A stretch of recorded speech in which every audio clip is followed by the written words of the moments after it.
18. I tried not to be. It was pretty comfortable Mrs. Carmichael who explained everything.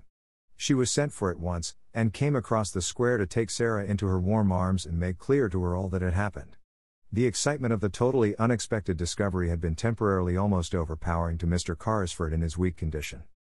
Upon my word, he said faintly to Mr. Carmichael, when it was suggested that the little girl should go into another room. I feel as if I do not want to lose sight of her. I will take care of her, Janet said, and Mama will come in a few minutes. And it was Janet who led her away. We're so glad you are found, she said. You don't know how glad we are that you are found. Donald stood with his hands in his pockets, and gazed at Sarah with reflecting and self-reproachful eyes. If I'd just asked what your name was when I gave you my sixpence, he said, you would have told me it was Sarah Crewe, and then you would have been found in a minute. Then Mrs. Carmichael came in. She looked very much moved, and suddenly took Sarah in her arms and kissed her. You look bewildered, poor child, she said. And it is not to be wondered at. Sarah could only think of one thing. Was he, she said, with a glance toward the closed door of the library, was he the wicked friend? Oh, do tell me. Mrs. Carmichael was crying as she kissed her again. She felt as if she ought to be kissed very often because she had not been kissed for so long. He was not wicked, my dear, she answered. He did not really lose your papa's money. He only thought he had lost it, and because he loved him so much his grief made him so ill that for a time he was not in his right mind. He almost died of brain fever, and long before he began to recover your poor papa was dead. And he did not know where to find me, murmured Sarah. And I was so near. Somehow, she could not forget that she had been so near. He believed you were in school in France, Mrs. Carmichael explained. And he was continually misled by false clues. He has looked for you everywhere. When he saw you pass by, looking so sad and neglected, he did not dream that you were his friend's poor child, but because you were a little girl, too, he was sorry for you, and wanted to make you happier. And he told Ramdas to climb into your attic window and try to make you comfortable. Sarah gave a start of joy, her whole look changed. Did Ramdas bring the things? She cried out. Did he tell Ramdas to do it? Did he make the dream that came true? Yes, my dear, yes. He is kind and good, and he was sorry for you, for little lost Sarah Crewe's sake. The library door opened and Mr. Carmichael appeared, calling Sarah to him with a gesture. Mr. Carrisford is better already, he said. He wants you to come to him. Sarah did not wait. When the Indian gentleman looked at her as she entered, he saw that her face was all alight. She went and stood before his chair, with her hands clasped together against her breast. You sent the things to me, she said, in a joyful, emotional little voice, the beautiful, beautiful things? You sent them. Yes, poor, dear child, I did, he answered her. He was weak and broken with long illness and trouble, but he looked at her with the look she remembered in her father's eyes, that look of loving her and wanting to take her in his arms. It made her kneel down by him, just as she used to kneel by her father when they were the dearest friends and lovers in the world. Then it is you who are my friend, she said, it is you who are my friend. And she dropped her face on his thin hand and kissed it again and again. The man will be himself again in 3 weeks, Mr. Carmichael said aside to his wife. Look at his face already. In fact, he did look changed. Here was the little missus, and he had new things to think of and plan for already. In the first place, there was Miss Minchin. She must be interviewed and told of the change which had taken place in the fortunes of her pupil. Sarah was not to return to the seminary at all.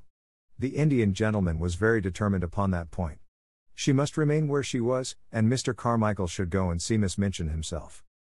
I am glad I need not go back, said Sarah. She will be very angry. She does not like me, though perhaps it is my fault, because I do not like her. But, oddly enough, Miss Minchin made it unnecessary for Mr. Carmichael to go to her, by actually coming in search of her pupil herself.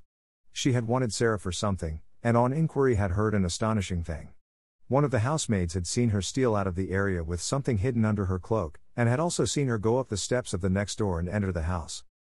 What does she mean? Cried Miss Minchin to Miss Amelia. I don't know, I'm sure, sister, answered Miss Amelia. Unless she has made friends with him because he has lived in India. It would be just like her to thrust herself upon him and try to gain his sympathies in some such impertinent fashion, said Miss Minchin. She must have been in the house for 2 hours. I will not allow such presumption. I shall go and inquire into the matter, and apologize for her intrusion. Sarah was sitting on a footstool close to Mr. Carrisford's knee, and listening to some of the many things he felt it necessary to try to explain to her, when Ram Dass announced the visitor's arrival. Sarah rose involuntarily, and became rather pale, but Mr. Carrisford saw that she stood quietly, and showed none of the ordinary signs of child terror. Miss Minchin entered the room with a sternly dignified manner. She was correctly and well dressed, and rigidly polite. "I am sorry to disturb Mr. Carrisford," she said, "but I have explanations to make. I am Miss Minchin, the proprietress of the young ladies' seminary next door." The Indian gentleman looked at her for a moment in silent scrutiny. He was a man who had naturally a rather hot temper, and he did not wish it to get too much the better of him. "So you are Miss Minchin?" he said. "I am, sir." "In that case," the Indian gentleman replied, "you have arrived at the right time. My solicitor, Mr. Carmichael, was just on the point of going to see you."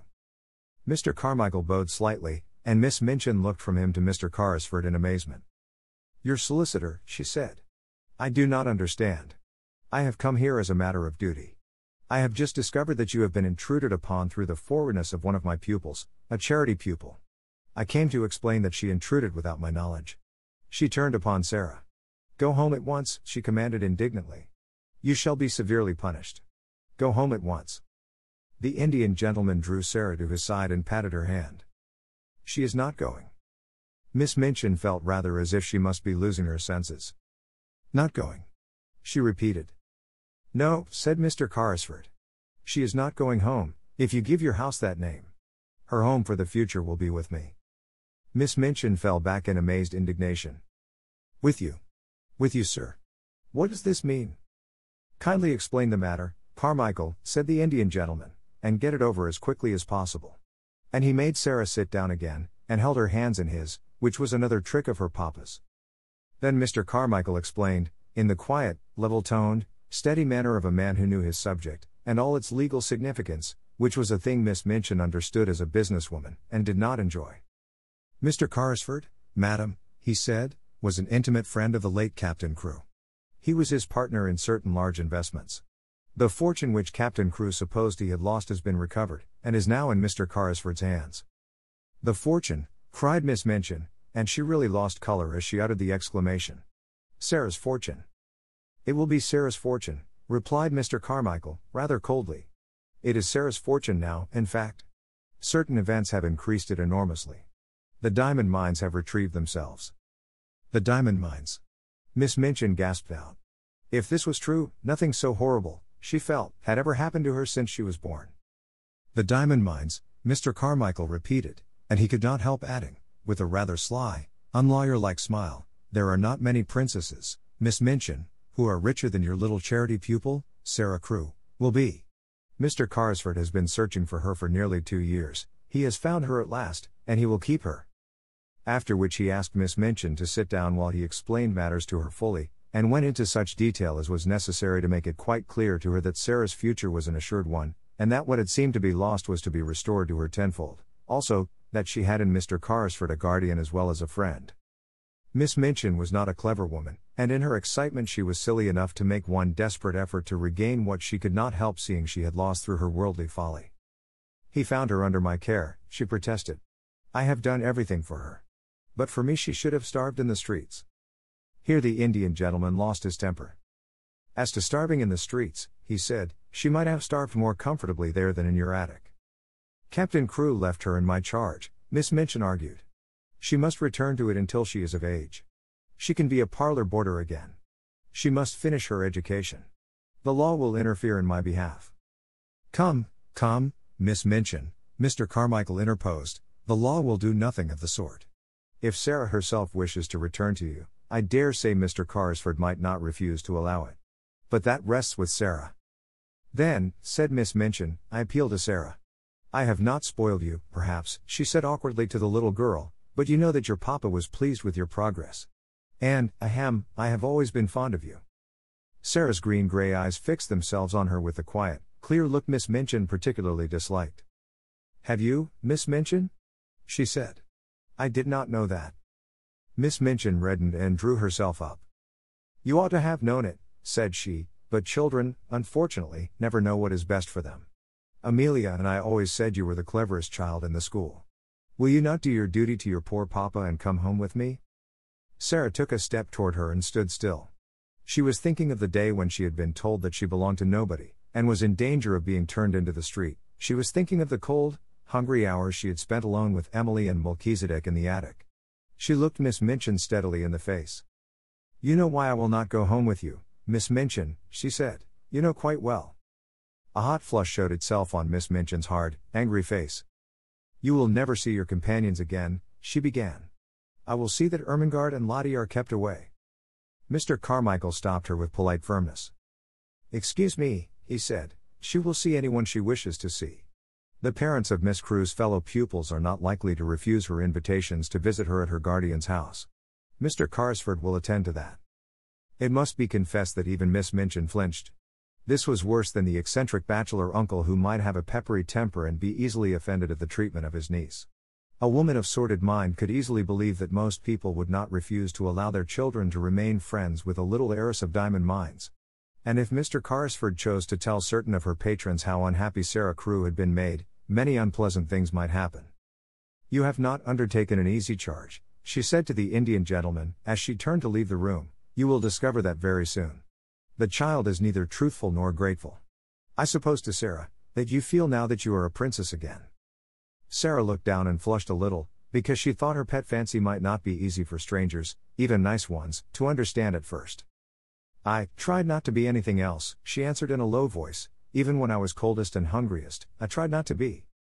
"Now it will not be necessary to try," said Miss Minchin, acidly, as Ram Dass salamed her out of the room. She returned home and, going to her sitting room, sent at once for Miss Amelia. She sat closeted with her all the rest of the afternoon, and it must be admitted that poor Miss Amelia passed through more than one bad quarter of an hour. She shed a good many tears, and mopped her eyes a good deal. One of her unfortunate remarks almost caused her sister to snap her head entirely off, but it resulted in an unusual manner.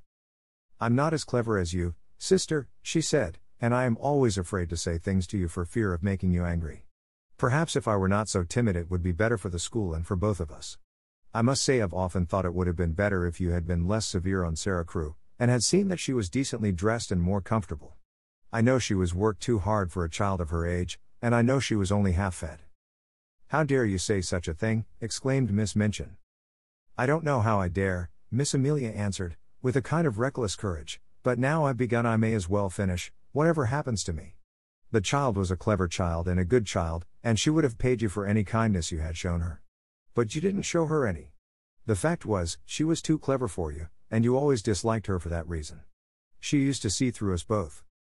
"Amelia," gasped her infuriated elder, looking as if she would box her ears and knock her cap off, as she had often done to Becky. But Miss Amelia's disappointment had made her hysterical enough not to care what occurred next. "She did. She did," she cried. "She saw through us both. She saw that you were a hard-hearted, worldly woman, and that I was a weak fool, and that we were both of us vulgar and mean enough to grovel on our knees for her money, and behave ill to her because it was taken from her, though she behaved herself like a little princess even when she was a beggar. She did, like a little princess. And her hysterics got the better of the poor woman, and she began to laugh and cry both at once, and rock herself backward and forward. And now you've lost her," she cried wildly, "and some other school will get her and her money, and if she were like any other child she'd tell how she's been treated, and all our pupils would be taken away and we should be ruined. And it serves us right, but it serves you right more than it does me, for you're a hard woman, Maria Minchin, you're a hard, selfish, worldly woman." And she was in danger of making so much noise with her hysterical chokes and gurgles that her sister was obliged to go to her and apply salts and sal volatile to quiet her, instead of pouring forth her indignation and her audacity. And from that time forward, it may be mentioned, the elder Miss Minchin actually began to stand a little in awe of a sister who, while she looked so foolish, was evidently not quite so foolish as she looked, and might, consequently, break out and speak truths people did not want to hear. That evening, when the pupils were gathered together before the fire in the schoolroom, as was their custom before going to bed, Ermengarde came in with a letter in her hand and a queer expression on her round face. It was queer because, while it was an expression of delighted excitement, it was combined with such amazement as seemed to belong to a kind of shock just received. "What is the matter?" cried 2 or 3 voices at once. "Is it anything to do with the row that has been going on?" said Lavinia, eagerly. "There has been such a row in Miss Minchin's room. Miss Amelia has had something like hysterics and has had to go to bed." Ermengarde answered them slowly as if she were half stunned. I have just had this letter from Sarah, she said, holding it out to let them see what a long letter it was. From Sarah. Every voice joined in the exclamation. Where is she? Almost shrieked Jessie. Next door, said Ermengarde, with the Indian gentleman. Where? Where? Has she been sent away? Does Miss Minchin know? Was the row about that? Why did she write? Tell us. Tell us. There was a perfect babel, and Lottie began to cry plaintively. Ermengarde answered them slowly as if she were half plunged out into what, at the moment, seemed the most important and self-explaining thing. There were diamond mines, she said stoutly, there were. Open mouths and open eyes confronted her. They were real, she hurried on. It was all a mistake about them. Something happened for a time, and Mr. Carrisford thought they were ruined. Who is Mr. Carrisford? Shouted Jessie. The Indian gentleman. And Captain Crewe thought so, too, and he died, and Mr. Carrisford had brain fever and ran away, and he almost died. And he did not know where Sarah was.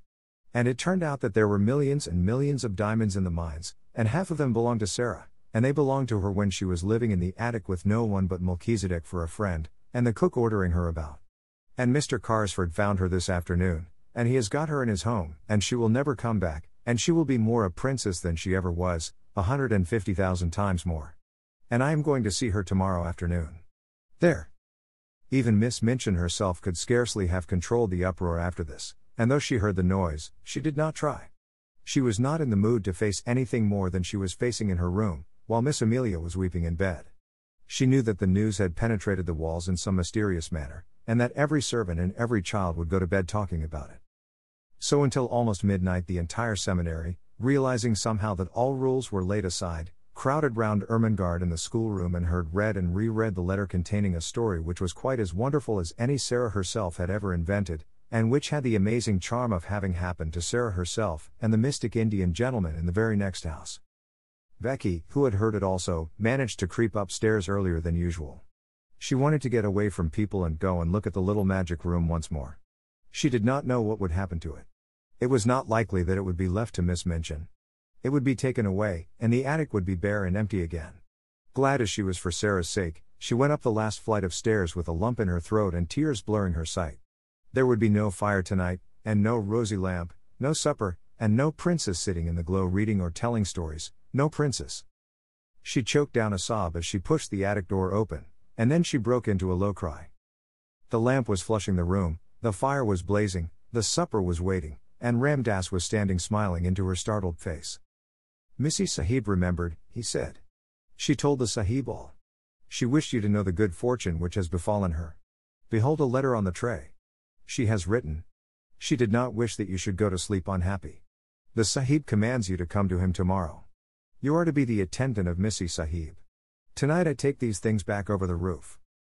And having said this with a beaming face, he made a little salaam and slipped through the skylight with an agile silentness of movement which showed Becky how easily he had done it before. 19. Anne. Never had such joy reigned in the nursery of the large family. Never had they dreamed of such delights as resulted from an intimate acquaintance with the little girl who was not a beggar. The mere fact of her sufferings and adventures made her a priceless possession. Everybody wanted to be told over and over again the things which had happened to her. When one was sitting by a warm fire in a big, glowing room, it was quite delightful to hear how cold it could be in an attic. It must be admitted that the attic was rather delighted in, and that its coldness and bareness quite sank into insignificance when Melchizedek was remembered, and one heard about the sparrows and things one could see if one climbed on the table and stuck one's head and shoulders out of the skylight. Of course the thing loved best was the story of the banquet and the dream which was true. Sarah told it for the first time the day after she had been found. Several members of the large family came to take tea with her, and as they sat or curled up on the hearthrug she told the story in her own way, and the Indian gentleman listened and watched her. When she had finished she looked up at him and put her hand on his knee. "That is my part," she said. "Now won't you tell your part of it, Uncle Tom?" He had asked her to call him always Uncle Tom. "I don't know your part yet, and it must be beautiful." So he told them how, when he sat alone, ill and dull and irritable, Ram Dass had tried to distract him by describing the passers-by, and there was one child who passed oftener than any one else. He had begun to be interested in her, partly perhaps because he was thinking a great deal of a little girl, and partly because Ram Dass had been able to relate the incident of his visit to the attic in chase of the monkey. He had described its cheerless look, and the bearing of the child, who seemed as if she was not of the class of those who were treated as drudges and servants. Bit by bit, Ram Dass had made discoveries concerning the wretchedness of her life. He had found out how easy a matter it was to climb across the few yards of roof to the skylight, and this fact had been the beginning of all that followed. Sahib, he had said one day, I could cross the slates and make the child a fire when she is out on some errand. When she returned, wet and cold, to find it blazing, she would think a magician had done it. The idea had been so fanciful that Mr. Carrisford's sad face had lighted with a smile, and Ram Dass had been so filled with rapture that he had enlarged upon it and explained to his master how simple it would be to accomplish numbers of other things. He had shown a childlike pleasure in invention, and the preparations for the carrying out of the plan had filled many a day with interest which would otherwise have dragged wearily. On the night of the frustrated banquet, Ram Dass had kept watch, all his packages being in readiness in the attic which was his own, and the person who was to help him had waited with him, as interested as himself in the odd adventure. Ram Dass had been lying flat upon the slates, looking in at the skylight, when the banquet had come to its disastrous conclusion. He had been sure of the profoundness of Sarah's wearied sleep, and then, with a dark lantern, he had crept into the room, while his companion remained outside and handed the things to him. When Sarah had stirred ever so faintly, Ram Dass had closed the lantern slide and lain flat upon the floor. These and many other exciting things the children found out by asking 1,000 questions. I am so glad, Sarah said. I am so glad it was you who were my friend. There never were such friends as these two became. Somehow, they seemed to suit each other in a wonderful way. The Indian gentleman had never had a companion he liked quite as much as he liked Sarah. In a month's time he was, as Mr. Carmichael had prophesied he would be, a new man. He was always amused and interested, and he began to find an actual pleasure in the possession of the wealth he had imagined that he loathed the burden of. There were so many charming things to plan for Sarah. There was a little joke between them that he was a magician, and it was one of his pleasures to invent things to surprise her. She found beautiful new flowers growing in her room, whimsical little gifts tucked under pillows, and once, as they sat together in the evening, they heard the scratch of a heavy paw on the door, and when Sarah went to find out what it was, there stood a great dog, a splendid Russian boarhound, with a grand silver and gold collar bearing an inscription. I am Boris, it read, I serve the Princess Sarah.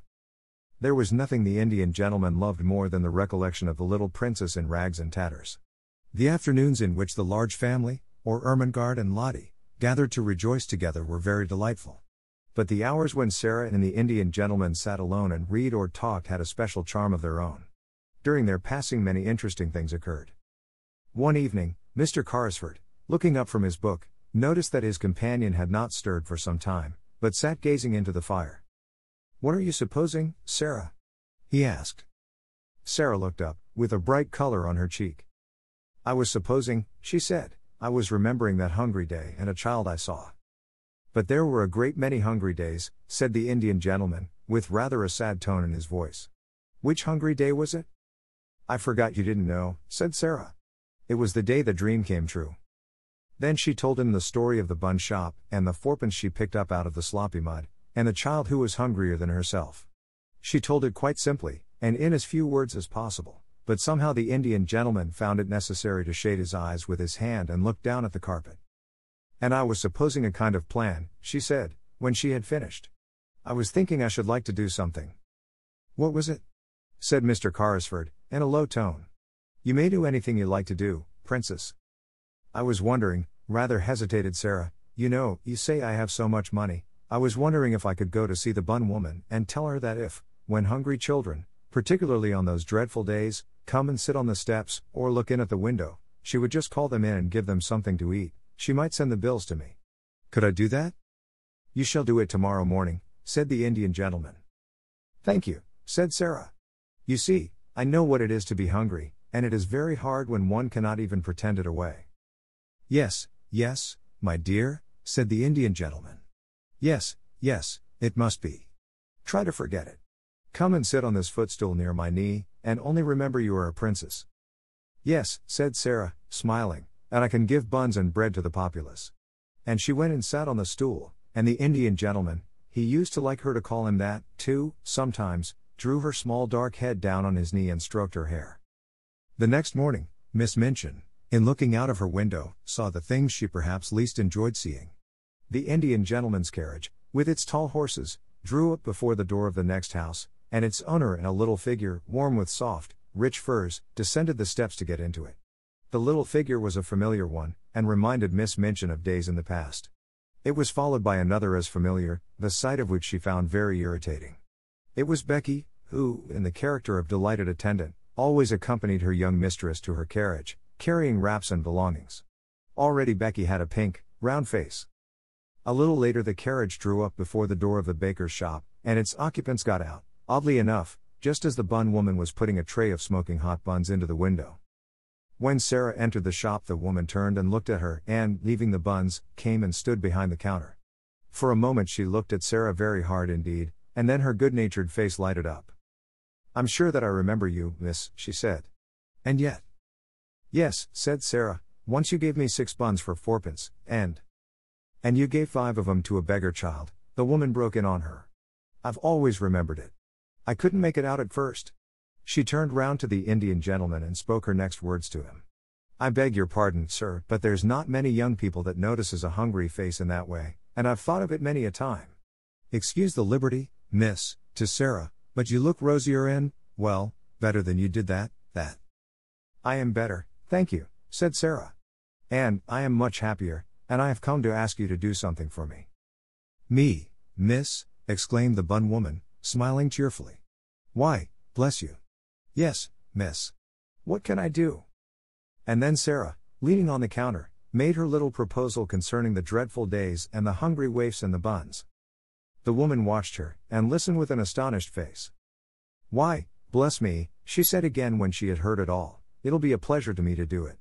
I am a working woman myself and cannot afford to do much on my own account, and there's sights of trouble on every side, but, if you'll excuse me, I'm bound to say I've given away many a bit of bread since that wet afternoon, just along a thinking of you, and how wet and cold you was, and how hungry you looked, and yet you gave away your hot buns as if you was a princess." The Indian gentleman smiled involuntarily at this, and Sarah smiled a little, too, remembering what she had said to herself when she put the buns down on the ravenous child's ragged lap. "She looked so hungry," she said. "She was even hungrier than I was." "She was starving," said the woman. "Many's the time she's told me of it since, how she sat there in the wet, and felt as if a wolf was tearing at her poor young insides." "Oh, have you seen her since then?" exclaimed Sarah. "Do you know where she is?" "Yes, I do," answered the woman, smiling more good-naturedly than ever. "Why, she's in that there back room, miss, and has been for a month, and a decent, well-meanin' girl she's goin' to turn out, and such a help to me in the shop and in the kitchen as you'd scarce believe, knowin' how she's lived." She stepped to the door of the little back parlor and spoke, and the next minute a girl came out and followed her behind the counter. And actually it was the beggar child, clean and neatly clothed, and looking as if she had not been hungry for a long time.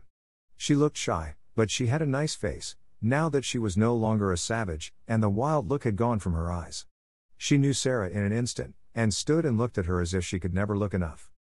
"You see," said the woman, "I told her to come when she was hungry, and when she'd come I'd give her odd jobs to do, and I found she was willing, and somehow I got to like her, and the end of it was, I've given her a place in a home, and she helps me, and behaves well, and is as thankful as a girl can be.